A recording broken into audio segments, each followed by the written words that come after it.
नमस्कार, आप देख रहे हैं न्यूज रूम लाइव और मैं हूं आपके साथ विभा उपाध्याय। बुलेटिन में सबसे पहले खबर जहानाबाद से, जहां पर जेडीयू के जिला अध्यक्ष राहुल कुमार की गाड़ी पर 24 घंटे के अंदर दोबारा हमला किया जाता है।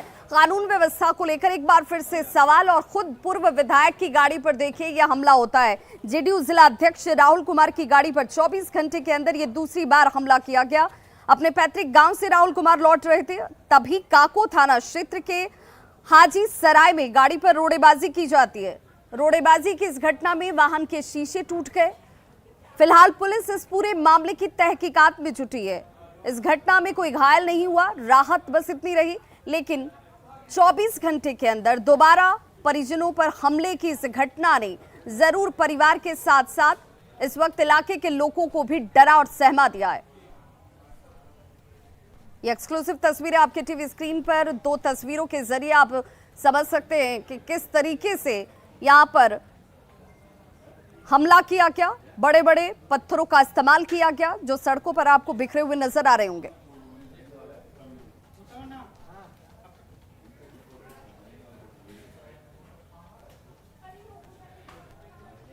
और अब बात मौसम को लेकर जारी किए गए येलो अलर्ट की। जी हां, बारिश के मौसम में इस वक्त जो मौसम विभाग है उस विभाग की तरफ से 4 जिलों के लिए यह अलर्ट जारी किया गया है, जिसमें किशनगंज शामिल है। पूरे बिहार में मानसून इस वक्त सक्रिय है।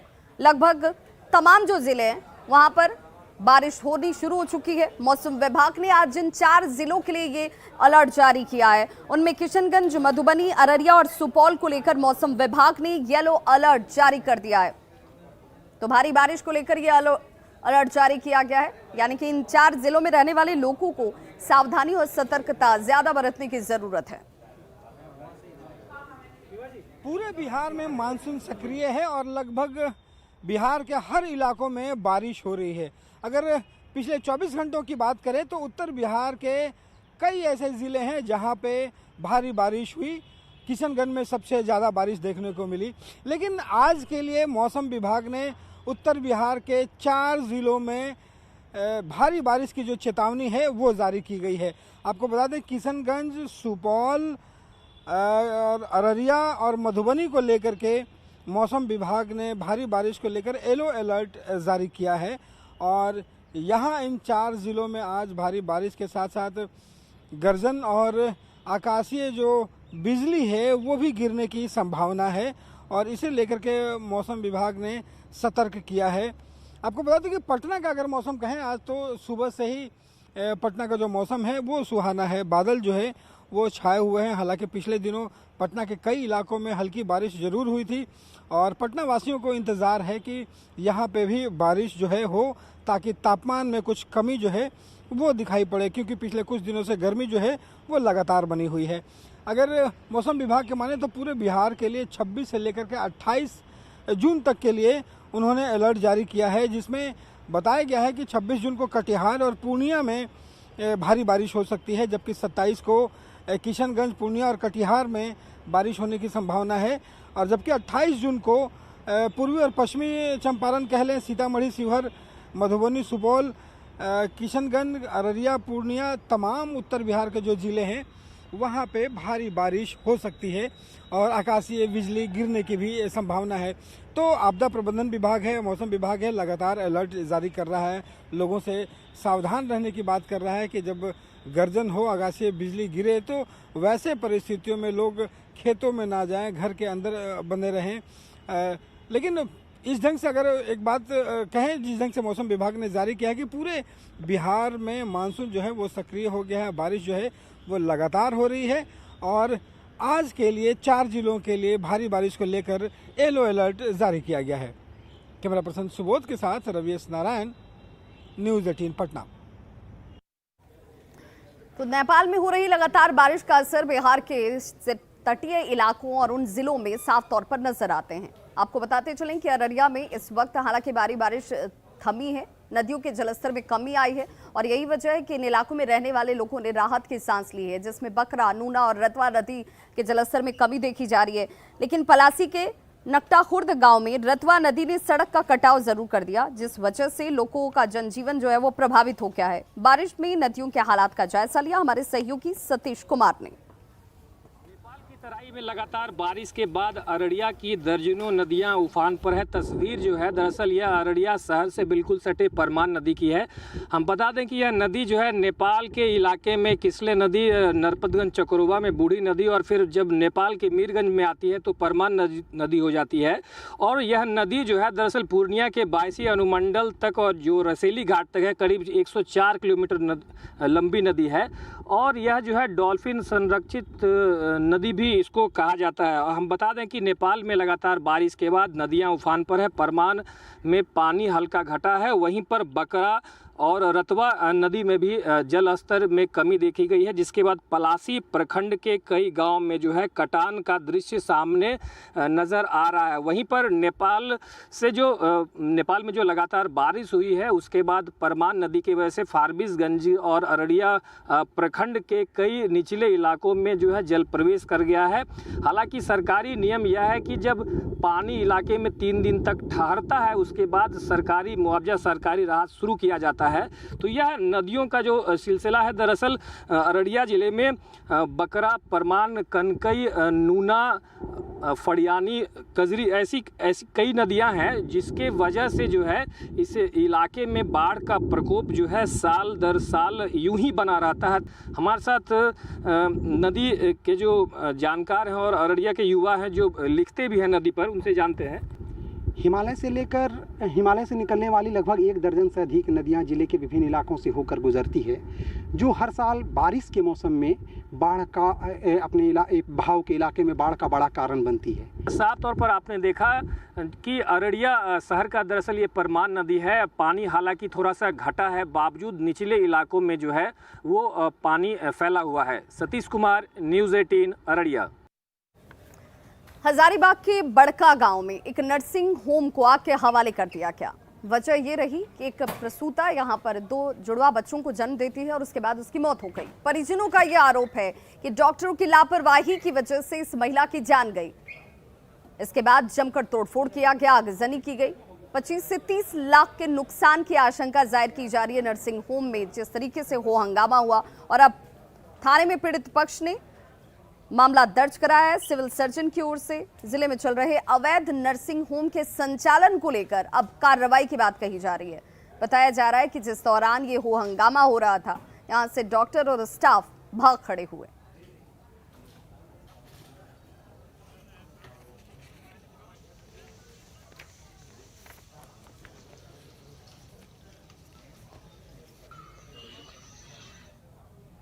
और इस वक्त बड़ी खबर राजधानी पटना से आ रही है, जहां पर निगरानी विभाग ने बड़ी कार्रवाई की है। ड्रग इंस्पेक्टर के कई ठिकानों पर इस वक्त ये छापेमारी की जा रही है। बताया जा रहा है कि ड्रग इंस्पेक्टर जिनकी भूमिका संदिग्ध मानी जा रही थी, अब उनके ठिकानों पर कार्रवाई की जाती हुई आय से अधिक संपत्ति के मामले में ये बड़ी कार्रवाई निगरानी विभाग की तरफ से की जा रही है। ड्रग इंस्पेक्टर जितेंद्र कुमार के ठिकानों पर छापेमारी की जा रही है। कैश समेत संपत्ति के कई कागजात बरामद किए गए हैं। अभी भी कई ठिकानों पर यह कार्रवाई इस वक्त होती हुई ड्रग इंस्पेक्टर जितेंद्र कुमार, जिनका नाम सामने आ रहा है, आय से अधिक संपत्ति के मामले में छापेमारी की कार्रवाई निगरानी विभाग की तरफ से। और संवाददाता संजय हमारे साथ इस वक्त फोन लाइन पर जुड़ गए हैं ज्यादा जानकारी के साथ। संजय, ड्रग इंस्पेक्टर, यह माना जाए कि जो लिस्ट तैयार की गई थी उस कड़ी में इनका भी नाम था और इसी वजह से इनके ऊपर भी अब ये गाज गिरी आय से अधिक संपत्ति के मामले में। कुछ दिनों के अंतराल के बाद निगरानी विभाग ने आज एक बार फिर से बड़ी कार्रवाई कर दी है। ड्रग इंस्पेक्टर जितेंद्र कुमार के ठिकानों पर छापेमारी चल रही है। पटना में सुल्तानगंज ये इलाका है, पटना सिटी का ये इलाका है और खान मिर्जा इलाका है, वहीं पर इनके आवास पर छापेमारी चल रही है। जो इनिशियल इन्फॉर्मेशन है, डीएसपी एस के पवार के नेतृत्व में कई इंस्पेक्टर, दारोगा और दूसरे जो पुलिसकर्मी है वो छापेमारी में लगे हुए हैं। और इनिशियल जो जानकारी मिली है उसमें कैश की रिकवरी हुई है, कई जो दूसरे कागजात हैं, चल अचल संपत्ति को रिकवर किए गए हैं। और निश्चित तौर पर अभी से थोड़ी देर पहले ये छापेमारी शुरू हुई है। देखना होगा छापेमारी जब आगे बढ़ती है तो क्या कुछ मिलता है। लेकिन एक बार फिर से धन कुबर बने भ्रष्ट अफसरों के खिलाफ निगरानी ने जो मुहिम शुरू की है उसकी ये अगली कड़ी है। और देखना होगा जब छापेमारी खत्म होती है तो क्या कुछ निकल कर सामने आता है। जी बहुत बहुत शुक्रिया संजय इस तमाम जानकारी के लिए। तो निगरानी टीम की तरफ से देखिए इस वक्त ये कार्रवाई की जा रही है। ड्रग इंस्पेक्टर के ठिकानों पर छापेमारी की गई है। कई ठिकाने इसमें बताए जा रहे हैं जिनमें आय से अधिक संपत्ति के मामले में कई अहम दस्तावेज और कागजात के साथ संपत्ति का भी खुलासा हुआ है। और अगली खबर, स्वस्थ रहने के लिए महिलाओं के लिए एक बड़ी कार्य की। जी हाँ, एक बड़ी सौगात दरभंगा की महिलाओं के लिए जिम के तौर पर यहाँ पर खुलती हुई नजर आई, जिसमें महिलाएं ये कह रही हैं कि हम स्वस्थ भी होंगे, हृष्ट-पुष्ट भी होंगे और खुद को सुरक्षित भी महसूस करेंगे। जिस समय इस जिम का उद्घाटन किया जा रहा था, बड़ी संख्या में यहाँ पर महिलाओं की भी मौजूदगी थी। कहा जा रहा है कि शहर की वार्ड संख्या 21 में हरिबोल पार्क में ये जिम बनाया गया है और इसका उद्घाटन खुद डीडीसी ने किया। समारोह में विधायक संजय सरावगी की मौजूद थी, कई गणमान्य लोग और भी यहाँ उस दौरान मौजूद थे। जिम बनाने में वार्ड संख्या 21 की पार्षद मधुबाला सिन्हा ने बड़ी पहल की। महिलाएं ही जागरूक कर रही थी कि मैडम खोलिए, हम लोग देखे हैं, हम लोग को भी चाहिए खोलने के लिए, क्योंकि हम लोग मॉर्निंग वॉक में यहाँ घूमती थी। तो फिर हम लोगों ने नगर निगम में रखे बात और नगर निगम से मिल गई हैं। बहुत खुशी की बात है। श्री रामायण यात्रा के लिए शुरू की गई विशेष ट्रेन जो है वो मां सीता की जन्मस्थली सीतामढ़ी पहुंची और यहाँ पर जैसे ही ये ट्रेन पहुंची है, लोगों के बीच हर्षोल्लास का माहौल साफ तौर पर नजर आया। ये तस्वीरें इस वक्त आप देख रहे हैं, जहां पर सीतामढ़ी में लोग इसे लेकर खुशी जाहिर कर रहे हैं। यात्रियों का भव्य स्वागत किया गया। माता सीता के घर पहुंचा तीर्थ यात्री जो यहाँ पे जो लोग इस ट्रेन से पहुंचे हैं वो काफ़ी खुश नजर आए। प्रधानमंत्री नरेंद्र मोदी ने इसके लिए धन्यवाद भी दिया। आपको बता दें कि 531 यात्रियों का जत्था भारत गौरव विशेष ट्रेन से दिल्ली से रवाना हुआ था और सभी तीर्थ स्थलों का दर्शन ये यात्री करने वाले हैं, जिस कड़ी में ये सीतामढ़ी पहुंचे हुए मां सीता की जन्मस्थली।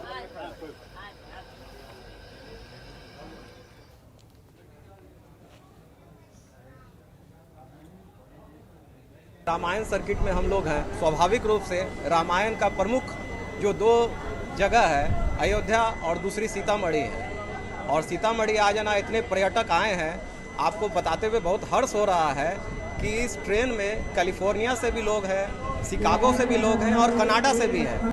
सब दर्शन से बैठी थी और बड़ा अच्छा, मोदी जी को बहुत बहुत धन्यवाद। ऐसी ट्रेन बुजुर्गों के लिए चलाई, हमें रेल में पूरी सुविधा मिल रही है और हमारे जो भी हैं बहुत अच्छा। सीतामढ़ी में कैसा अनुभव रहा? सीतामढ़ी में बहुत अच्छा। जो ये 21 जून को जो है सफदरजंग स्टेशन से शुरू हुई है, उसमें यात्री हूँ और ये यात्रा सफदरजंग दिल्ली से शुरू होकर के अयोध्या के बाद जनकपुर से बाद धनुषा धाम, वहाँ से होते हुए आज जो है सीतामढ़ी आई है। सीतामढ़ी में आपके जो है पनौरा धाम और सीता माता मंदिर का दर्शन करने के बाद हम लोग अपने को बहुत ही अच्छा महसूस कर रहे हैं कि ईश्वर की इतनी कृपा थी कि हम लोगों को इस मिथिला धाम में मिथिला जी के दर्शन करने का सौभाग्य प्राप्त हुआ और यहाँ की पब्लिक और यहाँ के लोगों से मिलकर भी बड़ा अच्छा लगा। हर आदमी का जो है बड़ा सहयोग और एक तरह से वेलकम किया हर लोग ने। और अब बात एक बहुप्रतीक्षित एयरपोर्ट की, जिसे लेकर लोगों ने लंबा इंतजार किया। जी हां, देवघर एयरपोर्ट बनकर पूरी तरह से तैयार हो चुका है। अब इसके सिर्फ उद्घाटन का इंतजार किया जा रहा है। बताया जा रहा है कि संभवतः 12 जुलाई को इसका उद्घाटन प्रधानमंत्री नरेंद्र मोदी करते हुए नजर आएंगे, लेकिन इसे लेकर तमाम तैयारियां पूरी की जा चुकी हैं।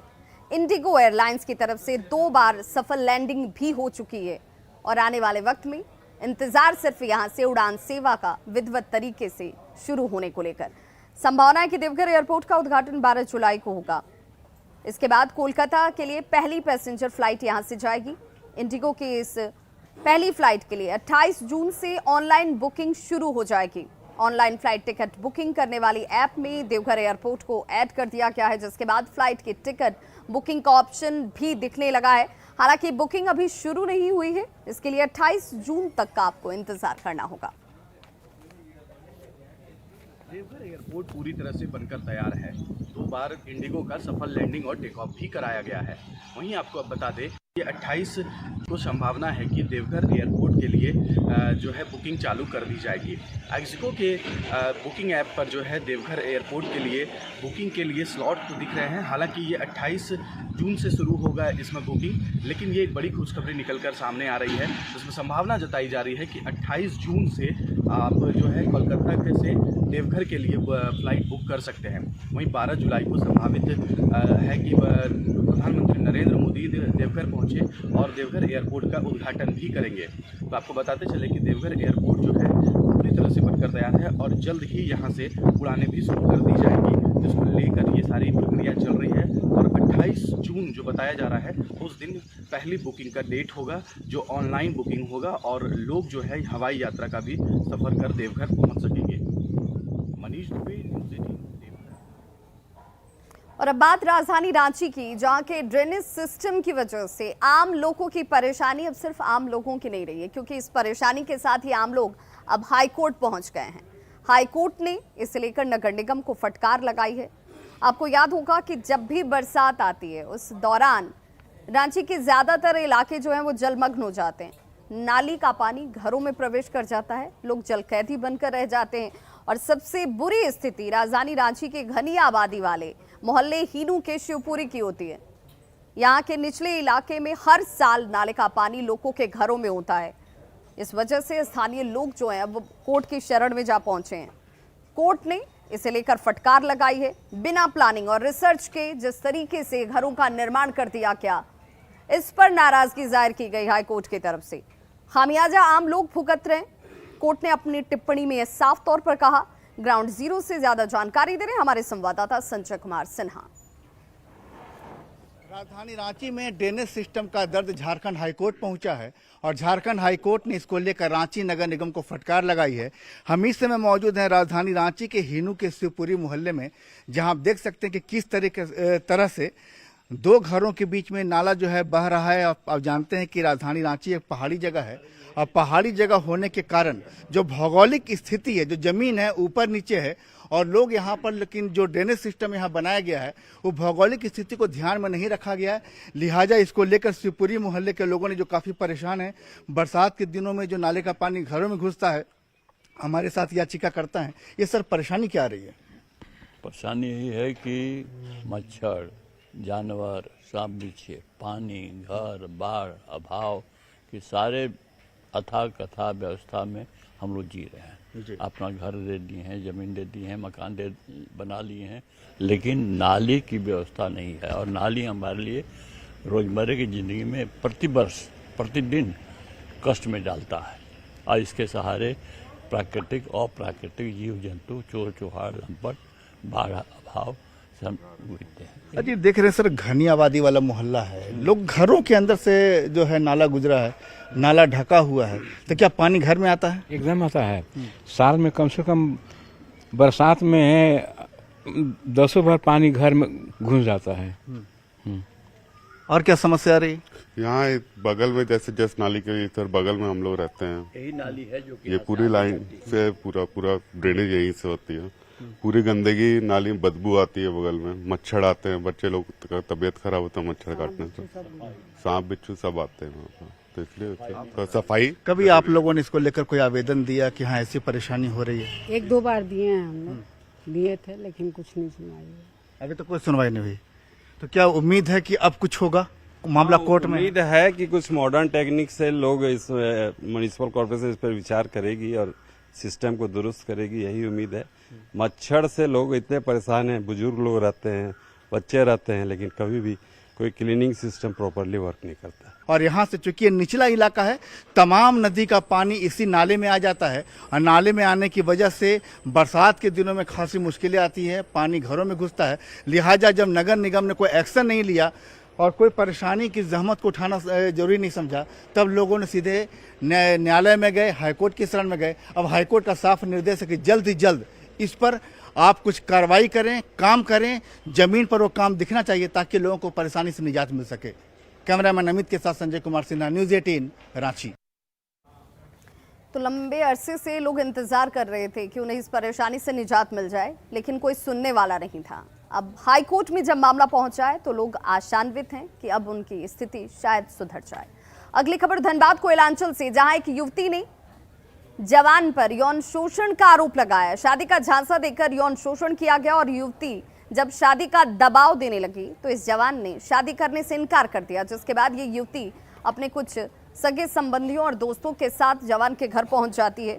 लोयाबाद थाना क्षेत्र की युवती है, दर्जनों लोगों के साथ शुक्रवार को ये अपने प्रेमी के घर पहुंच गई। इसने आरोप लगाया कि आर्मी जवान शंकर पासवान के साथ 3 सालों से उसका संबंध था, प्रेम प्रसंग चल रहा था। लेकिन जब इसने शादी का दबाव डाला तो जवान शादी करने से मुकर जाता है। अब ये मामला महिला थाने जा पहुंचा है।